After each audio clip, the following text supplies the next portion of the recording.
Hi guys, welcome to revision time. आज मैं ला रही हूँ आप सभी के लिए एसएससी जीडी एग्जाम 2025 के 21 फरवरी को पूछे गए तीनों ही शिफ्ट के क्वेश्चंस के एनालिसिस वीडियो।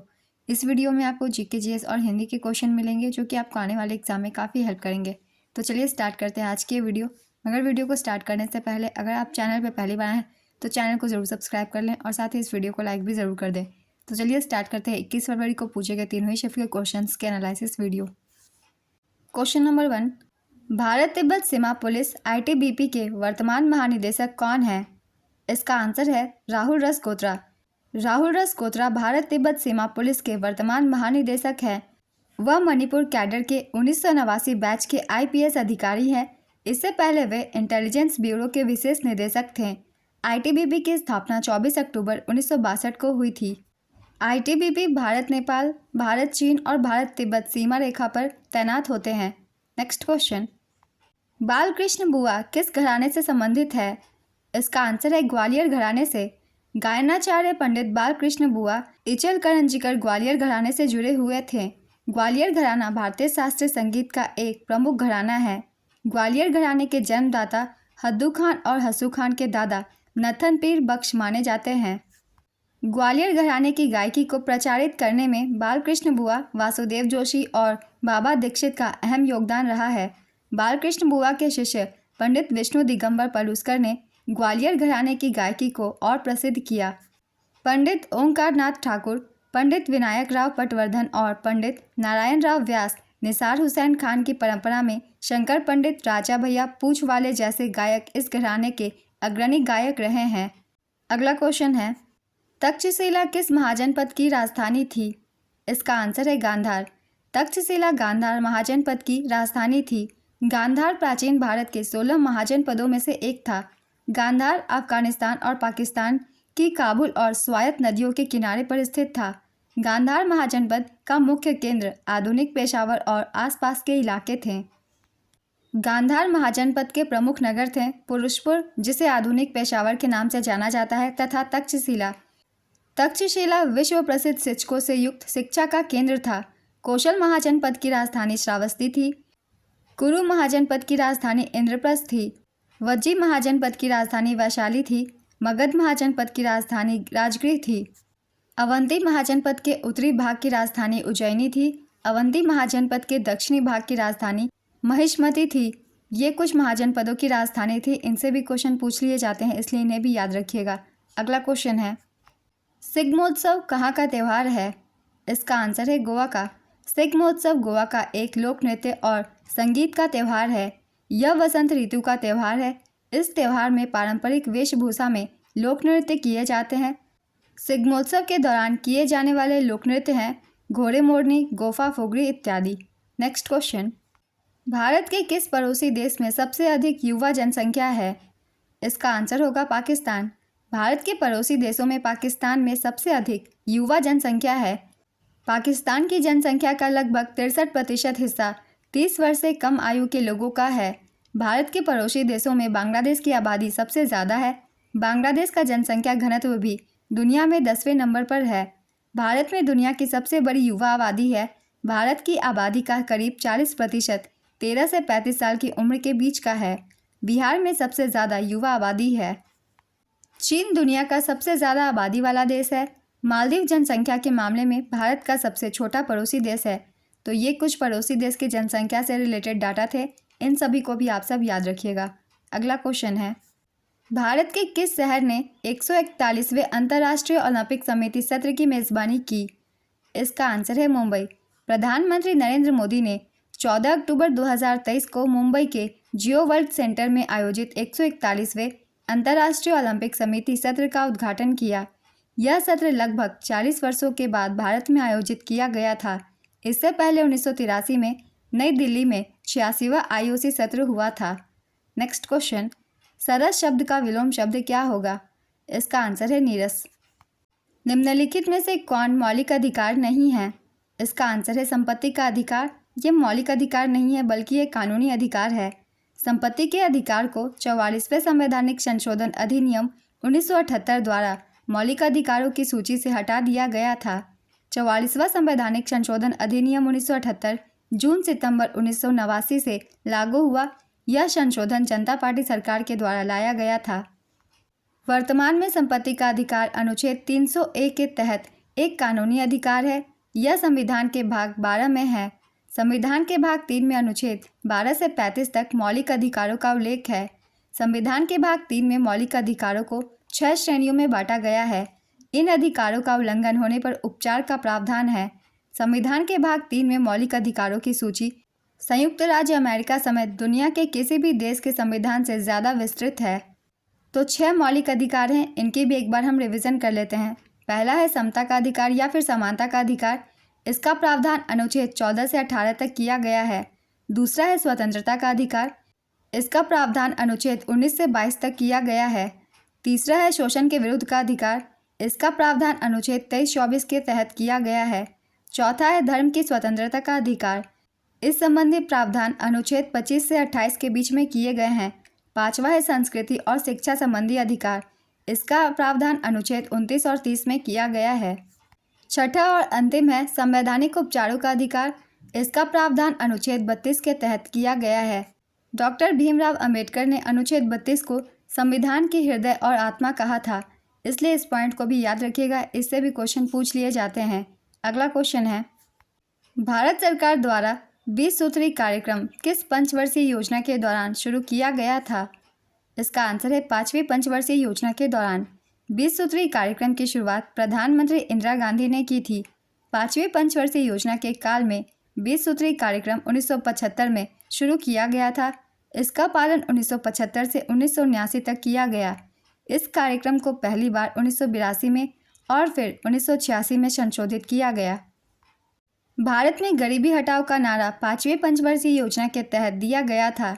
इस योजना का कार्यकाल 1974 से 78 ईस्वी तक था।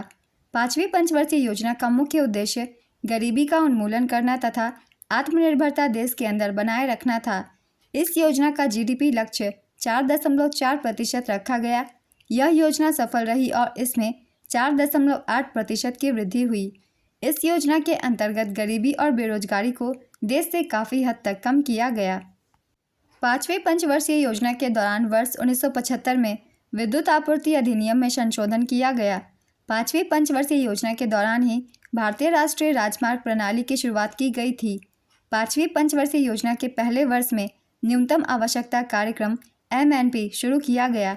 MNP को DP धर द्वारा तैयार किया गया था। ये कुछ इंपॉर्टेंट पॉइंट्स थे 5वीं पंचवर्षीय योजना से संबंधित। अगला क्वेश्चन है, खेलो इंडिया यूनिवर्सिटी गेम्स 2023 में पंजाब यूनिवर्सिटी ने कितने पदक जीते थे? इसका आंसर है 69 पदक। काफ़ी बार मैंने प्रैक्टिस सेट में बताया हुआ है कि पंजाब यूनिवर्सिटी ने 69 पदक जीते थे। तो चलिए एक बार रिवीजन कर लेते हैं 2023 के खेलो इंडिया यूनिवर्सिटी गेम्स की एक बार फिर से। खेलो इंडिया यूनिवर्सिटी गेम्स 2023 का आयोजन उत्तर प्रदेश के 4 शहरों लखनऊ, वाराणसी, ग्रेटर नोएडा और गोरखपुर में किया गया। इसमें पंजाब यूनिवर्सिटी कुल 69 पदकों के साथ पदक तालिका में पहले स्थान पर रहा था, जिसमें से इसने 26 गोल्ड, 17 सिल्वर और 26 ब्रॉन्ज जीते थे। दूसरे स्थान पर रहा था गुरु नानक देव यूनिवर्सिटी। इसने 68 पदक जीते थे, 24 गोल्ड, 27 सिल्वर और 17 ब्रॉन्ज। शुभंकर का नाम था जीतू। ये उत्तर प्रदेश के राजकीय पशु स्वैम्प डियर का प्रतिनिधित्व करता है। संस्करण था तीसरा। चलिए एक बार रिवीजन कर लेते हैं खेलो इंडिया यूनिवर्सिटी गेम 2024 की भी। इसका आयोजन असम, अरुणाचल प्रदेश, मेघालय, मिजोरम, सिक्किम, नागालैंड और त्रिपुरा में किया गया था। ये चौथा संस्करण था। शुभंकर का नाम था तितली के आकार में अष्टलक्ष्मी। इसका उद्घाटन समारोह गुवाहाटी के रुसजाई स्पोर्ट्स कॉम्प्लेक्स में हुआ था। इसने पदक तालिका में प्रथम स्थान पर चंडीगढ़ यूनिवर्सिटी कुल 71 पदकों के साथ रहा। इसने 32 गोल्ड, 18 सिल्वर और 21 ब्रोंज जीते थे। दूसरे स्थान पर लवली प्रोफेशनल यूनिवर्सिटी था। इसने 42 पदक जीते थे, 20 गोल्ड, 14 सिल्वर और 8 ब्रोंज। तीसरा स्थान गुरु नानक देव यूनिवर्सिटी का था। इसने 51 पदक जीते, 12 गोल्ड, 20 सिल्वर और 19 ब्रोंज। खेलो इंडिया यूनिवर्सिटी गेम्स का पहला संस्करण 2020 में Kalinga institute of industrial technology Odisha में आयोजित किया गया था और इसका दूसरा संस्करण वर्ष 2022 में बेंगलुरु, कर्नाटक में आयोजित किया गया। Next question, Domar Singh Kanwar किस राज्य से संबंधित है? इसका आंसर है छत्तीसगढ़। इन्हें 2023 में पद्मश्री से सम्मानित किया गया था। नेक्स्ट क्वेश्चन, भारत के राष्ट्रपति द्वारा बुलाई गई संयुक्त बैठक की अध्यक्षता कौन करता है? इसका आंसर है लोकसभा का अध्यक्ष। 1947 में भारत का विभाजन कितने भागों में हुआ था? इसका आंसर है 2 भागों में। भारत 2 भागों में बटा था, भारत और पाकिस्तान। इस बंटवारे की घोषणा 2 जून 1947 को भारत के आखिरी वायसराय लॉर्ड माउंटबेटन ने की थी। नेक्स्ट क्वेश्चन, जब किसी वस्तु को ऊपर फेंका जाता है तो उच्चतम बिंदु पर गतिज ऊर्जा और स्थितिज ऊर्जा क्या होती है? इसका आंसर है गतिज ऊर्जा घटती है और स्थितिज ऊर्जा बढ़ती है। पूर्व पहले उत्तर पश्चिम भारत में कौन आकर बस गए थे? इसका आंसर है यूनानी शक कुषाण। तीसरी पंचवर्षीय योजना के बीच किसका सामना करना पड़ा था? इसका आंसर है 1965 भारत पाकिस्तान युद्ध का। तीसरी पंचवर्षीय योजना ने कृषि और गेहूं के उत्पादन में सुधार पर जोर दिया, लेकिन 1962 के भारत चीन युद्ध ने अर्थव्यवस्था में कमजोरियों को उजागर किया और रक्षा उद्योग और भारतीय सेना की ओर ध्यान केंद्रित किया। 1965-66 में भारत पाकिस्तान के साथ युद्ध हुआ। तीसरी पंचवर्षीय योजना की अवधि 1961 से 66 तक की थी। नेक्स्ट क्वेश्चन, किन्नौर महोत्सव किस राज्य में मनाया जाता है? इसका आंसर है हिमाचल प्रदेश। गाल फुलाना मुहावरे का क्या अर्थ है? इसका आंसर है रूठ जाना। मिट्टी का तत्सम शब्द क्या होगा? इसका आंसर है मृतिका। होनी का विलोम शब्द क्या है? इसका आंसर है अनहोनी। सुआ का पर्यायवाची शब्द क्या होगा?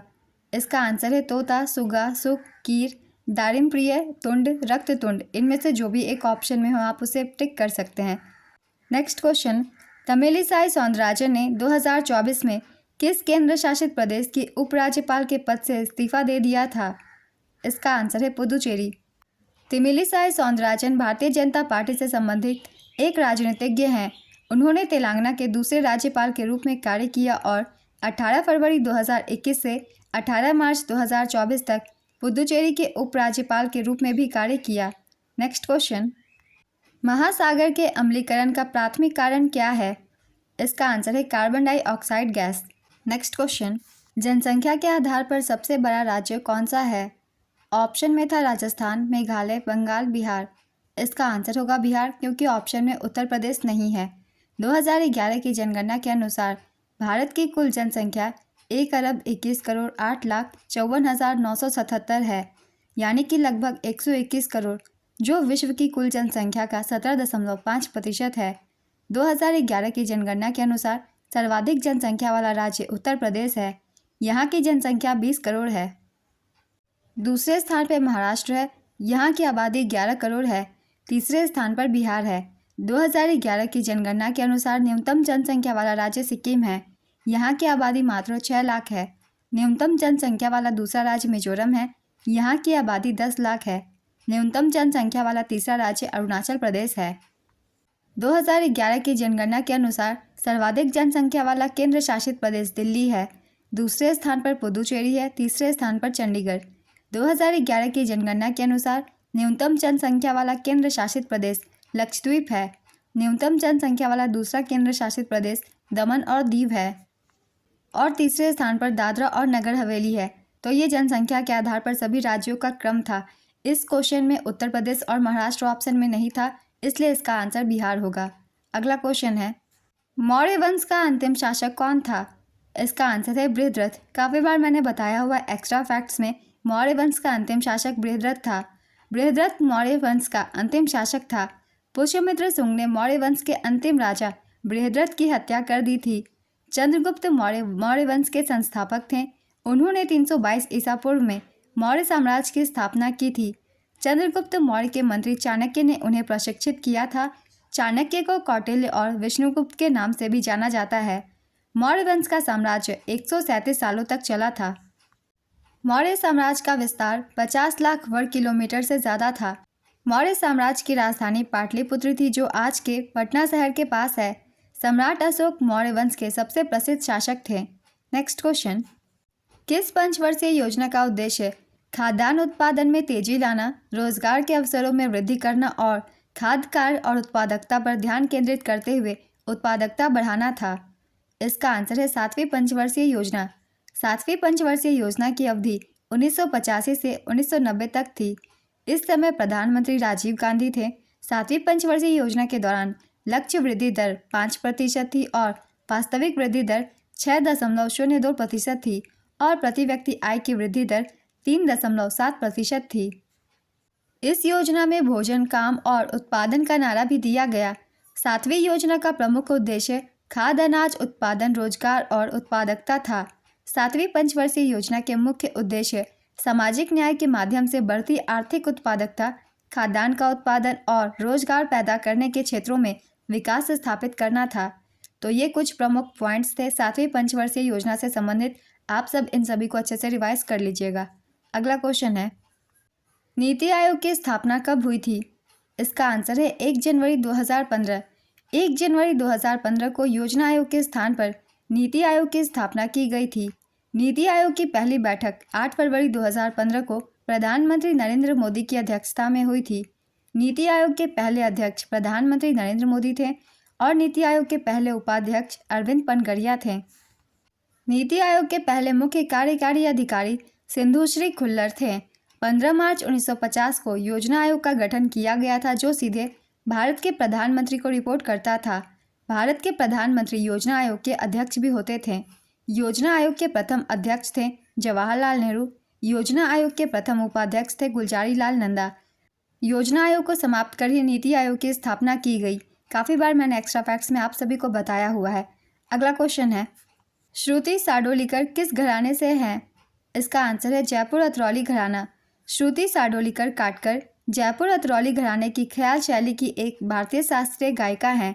उन्हें 2011 में संगीत नाटक अकादमी पुरस्कार से सम्मानित किया गया था। नेक्स्ट क्वेश्चन, बूंदी उत्सव किस राज्य में मनाया जाता है? इसका आंसर है राजस्थान। यह उत्सव आमतौर पर नवंबर के महीने में राजस्थान के बूंदी शहर में मनाया जाता है। नेक्स्ट क्वेश्चन, कुटियाट्टम किस राज्य से संबंधित है? इसका आंसर है केरल। कुटियाट्टम संस्कृत रंगमंच जो केरल में प्रचलित है, भारत की सबसे पुरानी जीवित नाट्य परंपराओं में से एक है। भारतीय संविधान में मूलभूत कर्तव्य किस अनुच्छेद में दिए गए हैं? इसका आंसर है अनुच्छेद 51A। ये भी मैंने काफ़ी बार आप सभी को बताया हुआ है। भारत के संविधान में मौलिक कर्तव्यों का उल्लेख अनुच्छेद 51A में किया गया है। मूल संविधान में मौलिक कर्तव्यों की कोई सूची नहीं थी। 42वें संवैधानिक संशोधन अधिनियम 1976 के द्वारा भारतीय संविधान में मौलिक कर्तव्यों को जोड़ा गया। 42वें संविधान संशोधन द्वारा भारतीय संविधान में भाग 4A और अनुच्छेद 51A को जोड़ा गया। स्वर्ण सेन समिति की सिफारिश पर मौलिक कर्तव्यों को भारतीय संविधान में जोड़ा गया था। प्रारंभ में संविधान में केवल 10 मौलिक कर्तव्य थे। 86वें संविधान संशोधन अधिनियम 2002 द्वारा संविधान में एक और मौलिक कर्तव्य जोड़ा गया। वर्तमान में भारतीय संविधान में 11 मौलिक कर्तव्य हैं। मौलिक कर्तव्य के विचार को रूसी संविधान से ग्रहण किया गया था। तो मौलिक कर्तव्य से, जैसा कि मैं कहती हूँ, हर एक पॉइंट से अलग अलग क्वेश्चन पूछे जाते हैं एग्जाम्स में, और आगे भी एग्ज़ाम आने वाले हैं तो इस टॉपिक से क्वेश्चन बनेंगे ही। इसलिए इन सभी पॉइंट्स को आप सब अच्छे से रिवाइज कर लीजिए। अगला क्वेश्चन है, हम्पी उत्सव किस राज्य में मनाया जाता है? इसका आंसर है कर्नाटक। यह उत्सव अक्टूबर और नवंबर के महीने में आयोजित किया जाता है। यह उत्सव 2 से 3 दिनों तक मनाया जाता है। नेक्स्ट क्वेश्चन, 1857 के विद्रोह के समय भारत के गवर्नर जनरल कौन थे? इसका आंसर है लॉर्ड कैनिंग। 1857 की क्रांति के समय भारत का गवर्नर जनरल लॉर्ड कैनिंग था। वह 1856 से 1860 तक इस पद पर रहा था। लॉर्ड कैनिंग को विस्काउंट कैनिंग के नाम से भी जाना जाता है। कैनिंग ने कलकत्ता, बॉम्बे और मद्रास में 3 आधुनिक विश्वविद्यालयों की स्थापना की थी। उसने पोर्टफोलियो प्रणाली भी शुरू की। 1857 का विद्रोह भारत में ब्रिटिश शासन के खिलाफ एक बड़ी उथल पुथल थी। इसे सैन्य विद्रोह भी कहा जाता है। यह विद्रोह मेरठ, उत्तर प्रदेश में शुरू हुआ था। नेक्स्ट क्वेश्चन, अंडे में भी शिशु का निर्माण करने वाले जीवों को क्या कहते हैं? इसका आंसर है अंड जरायुज। इनमें जरायुज जीवों की तरह आंतरिक निषेचन होता है और जीवित शिशुओं का जन्म होता है। नेक्स्ट क्वेश्चन, साल 2024 में बिहार में जूनियर बैडमिंटन चैंपियनशिप किन शहरों में आयोजित किया गया था? इसका आंसर है सुपौल और पटना। सुपौल में 11 से 14 सितंबर 2024 के बीच बिहार सब जूनियर अंडर 15 और अंडर 17 स्टेट बैडमिंटन चैंपियनशिप का आयोजित हुआ था। पटना में 10 से 14 मार्च 2024 के बीच 68वीं जूनियर राष्ट्रीय बॉल बैडमिंटन चैंपियनशिप का आयोजन हुआ था। नेक्स्ट क्वेश्चन, केरल के किस नृत्य को साल 2010 में यूनेस्को ने मानवता की अमूर्त सांस्कृतिक विरासत की सूची में शामिल किया था? इसका आंसर है मुडियट्टू। सुप्रीम कोर्ट मुख्य न्यायाधीश को हटाने के लिए लोकसभा और राज्यसभा में क्रमशः कितने लोग होने चाहिए? इसका आंसर है 100 और 50। लोकसभा में 100 और राज्यसभा में 50। सबसे ज़्यादा नमक की मात्रा किस में होती है? इसका आंसर है महासागर में। सौम्य का विलोम शब्द क्या होगा? इसका आंसर है उग्र। जो मुकदमा दायर करता है वाक्यांश के लिए एक शब्द बताइए। इसका आंसर है वादी। राष्ट्रीय बहुआयामी गरीबी सूचकांक रिपोर्ट 2023 के अनुसार प्रति व्यक्ति आय के हिसाब से कौन सा राज्य सबसे गरीब राज्य है? इसका आंसर है झारखंड। पहले भी इस तरीके के क्वेश्चन पूछे गए हैं राष्ट्रीय बहुआयामी गरीबी सूचकांक से। मैंने एक्स्ट्रा फैक्ट्स में आप सभी को सारी चीज़ें क्लियर कर दी थी।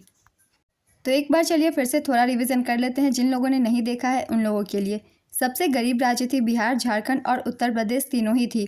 तो सबसे गरीब राज्यों में इन तीनों में से कोई भी ऑप्शन में हो आप उसे टिक कर सकते हैं। सबसे कम गरीब राज्य केरल, गोवा और सिक्किम थी। केंद्र शासित प्रदेशों में पुदुचेरी में सबसे कम गरीबी दर है। नेक्स्ट क्वेश्चन, खेलो इंडिया यूथ गेम्स 2024 किसने जीता? इसका आंसर है महाराष्ट्र। इसका आयोजन तमिलनाडु में किया गया था। तमिलनाडु के 4 शहरों में चेन्नई, मदुरै, त्रिची और कोयम्बटूर। संस्करण था 6ठा। अब एक बार देख लेते हैं पदक तालिका। पदक तालिका में पहले स्थान पर महाराष्ट्र थी 158 पदकों के साथ। इसने 57 गोल्ड, 48 सिल्वर और 53 ब्रोंज जीते थे।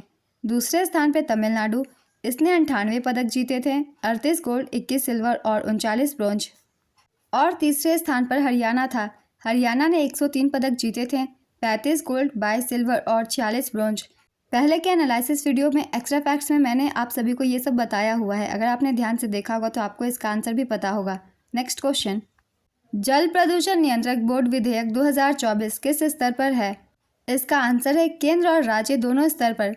जल प्रदूषण नियंत्रण बोर्ड विधेयक 2024 केंद्र और राज्य दोनों स्तरों पर संचालित होता है, क्योंकि यह जल प्रदूषण नियंत्रण के प्रबंधन के लिए केंद्रीय स्तर पर केंद्रीय प्रदूषण नियंत्रण बोर्ड और राज्य स्तर पर राज्य प्रदूषण नियंत्रण बोर्ड की स्थापना करता है। नेक्स्ट क्वेश्चन, राष्ट्रीय सुरक्षा सलाहकार समिति कब बनी थी? इसका आंसर है 1998 में।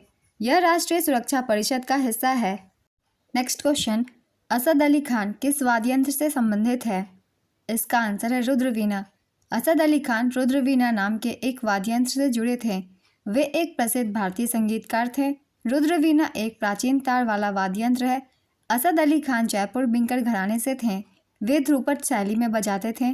उन्हें 2008 में पद्म भूषण से सम्मानित किया गया था।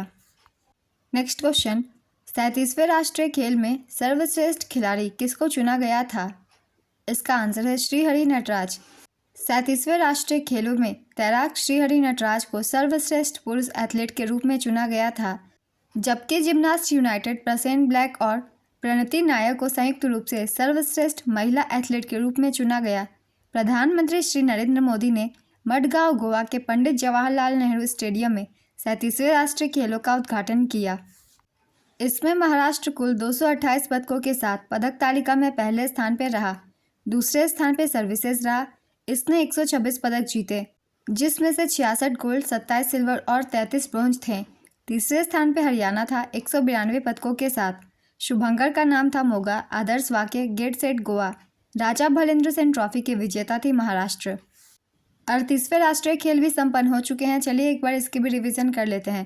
प्रधानमंत्री नरेंद्र मोदी ने 28 जनवरी 2025 को उत्तराखंड में देहरादून के महाराणा प्रताप स्टेडियम में 38वें राष्ट्रीय खेलों का उद्घाटन किया। इसका आयोजन उत्तराखंड में किया गया था। इसकी मुख्य स्थल थी राजीव गांधी अंतर्राष्ट्रीय स्टेडियम, देहरादून। 28 जनवरी से 14 फरवरी 2025 तक इसका आयोजन किया गया। शुभंकर का नाम था मौली या मोनाल। मशाल का नाम तेजस्विनी। टैगलाइन संकल्प से शिखर तक। सर्विसेज स्पोर्ट्स कंट्रोल बोर्ड या सेना की टीम ने पदक तालिका में शीर्ष स्थान हासिल कर 5वीं बार राजा भलेंद्र सेन ट्रॉफी जीती। पदक तालिका भी एक बार देख लेते हैं। पहले स्थान पर रही सर्विसेज। इसने 121 पदक जीते, जिसमें से 68 गोल्ड, 26 सिल्वर और 27 ब्रोंज थे। दूसरे स्थान पर महाराष्ट्र रही 201 पदकों के साथ। इसमें से 54 गोल्ड, 71 सिल्वर और 76 ब्रोंज थे। तीसरे स्थान पर हरियाणा रही 153 पदकों के साथ, जिसमें से 48 गोल्ड, 47 सिल्वर और 58 ब्रोंज थे। नेक्स्ट क्वेश्चन, जैन धर्म के अंतिम तीर्थंकर कौन थे? इसका आंसर है भगवान महावीर। भगवान महावीर जैन धर्म के अंतिम तीर्थंकर थे। उनके बचपन का नाम वर्धमान था। वे 24वें तीर्थंकर थे। उनका जन्म चैत्र शुक्ल की त्रयोदशी को कुंडलपुर में हुआ था। उनके पिता का नाम सिद्धार्थ और माता का नाम त्रिशला था। उन्होंने मार्गशीर्ष कृष्ण पक्ष की 10वीं को दीक्षा ली थी। वैशाख शुक्ल की 10वीं को उन्हें कैवल्य की प्राप्ति हुई। उन्होंने 42 साल तक साधक जीवन बिताया। कार्तिक महीने के कृष्ण पक्ष की अमावस्या को पावापुरी में 72 साल की उम्र में उनका निर्वाण हुआ। जैन धर्म के पहले तीर्थंकर ऋषभदेव थे। नेक्स्ट क्वेश्चन, सही मिलान कीजिए। मिलान कर मैं आंसर बता देती हूँ। यहाँ इन सभी तत्वों के उनके रासायनिक नामों से मैच करना है। सिट्रिक एसिड, इसका रासायनिक सूत्र है C6H8O7। साधारण नमक, इसका सूत्र है NaCl। Bleaching powder CaOCl2। Next question, Punjab का प्रमुख नृत्य कौन सा है? इसका आंसर है गिद्धा। वायुसेना के प्रमुख कौन है? इसका आंसर है एयर मार्शल अमरप्रीत सिंह। त्रिशूल पूरम उत्सव किस राज्य में मनाया जाता है? इसका आंसर है केरल। पहली पंचवर्षीय योजना का मुख्य उद्देश्य क्या था? इसका आंसर है देश का कृषि विकास। योजना आयोग की स्थापना 15 मार्च 1950 को की गई थी और योजना आयोग की शुरुआत 1 अप्रैल 1951 से प्रथम पंचवर्षीय योजना के शुभारंभ के साथ हुई। पहली पंचवर्षीय योजना के दौरान वार्षिक औसत विकास दर 2.1% के लक्ष्य के मुकाबले 3.61% थी। इस योजना में सबसे ज़्यादा प्राथमिकता कृषि को दी गई थी। अर्थव्यवस्था के संतुलन में विकास करना इसका मुख्य उद्देश्य था। इस योजना में राष्ट्रीय आय में 18% की वृद्धि हुई और इसके अलावा प्रति व्यक्ति आय में 11% की वृद्धि हुई। प्रथम पंचवर्षीय योजना USSR के हैरोल्ड डॉमर मॉडल पर आधारित थी। प्रथम पंचवर्षीय योजना पंडित जवाहरलाल नेहरू के नेतृत्व में लॉन्च हुई थी। नेक्स्ट क्वेश्चन, हरित क्रांति का मुख्य उद्देश्य क्या था? इसका आंसर है अधिक उपज देने वाली विभिन्न प्रकार की खाद्य फसलों का उत्पादन बढ़ाना। कलामंडलम गोपिका संबंध किससे है? इसका आंसर है कथकली। नेक्स्ट क्वेश्चन, किसी राज्य के विधेयक को राष्ट्रपति के विचार के लिए कौन भेज सकता है? इसका आंसर है राज्यपाल। नेक्स्ट क्वेश्चन, शिव कुमार शर्मा किस वाद्य यंत्र से संबंधित है? इसका आंसर है संतूर। विश्व में मीठे पानी का प्रतिशत कितना है? इसका आंसर है 2.5%। पृथ्वी पर मौजूद पानी का लगभग 2.5% हिस्सा मीठे पानी का है। बाकी का 97.5% पानी खारा है। नेक्स्ट क्वेश्चन, अखिल भारतीय महिला सम्मेलन की स्थापना कब हुई थी? इसका आंसर है 1927 में। अखिल भारतीय महिला सम्मेलन की स्थापना साल 1927 में मार्गरेट कजिन्स ने की थी। यह महिलाओं और बच्चों के लिए शिक्षा के क्षेत्र में काम करने वाला गैर सरकारी संगठन है। यह संगठन भारत का सबसे पुराना राष्ट्रव्यापी महिला अधिकार संगठन है। इसकी पहली बैठक पुणे में हुई थी। महारानी चिमनाबाई को अखिल भारतीय महिला सम्मेलन की पहली अध्यक्ष बनाया गया था। नेक्स्ट क्वेश्चन, 2021 से 22 के अनुसार इनमें से किसका मानव विकास सूचकांक उच्च है? नेपाल, बांग्लादेश, भूटान, पाकिस्तान। इसका आंसर है भूटान। भूटान के बाद बांग्लादेश, उसके बाद भारत, नेपाल और पाकिस्तान आते हैं। नेक्स्ट क्वेश्चन, बोलने की स्वतंत्रता किस अनुच्छेद में है? इसका आंसर है अनुच्छेद 19(1)(a) में। आज की एनालिसिस वीडियो कंप्लीट होती है। अगर आप सभी को ये वीडियो हेल्पफुल लगी तो इसे लाइक ज़रूर कर दीजिएगा और इस तरीके की वीडियो के लिए चैनल भी ज़रूर सब्सक्राइब कर लीजिए। फिर मिलते हैं अगले वीडियो के साथ। आप सभी को आने वाले एग्जाम के लिए ऑल द बेस्ट।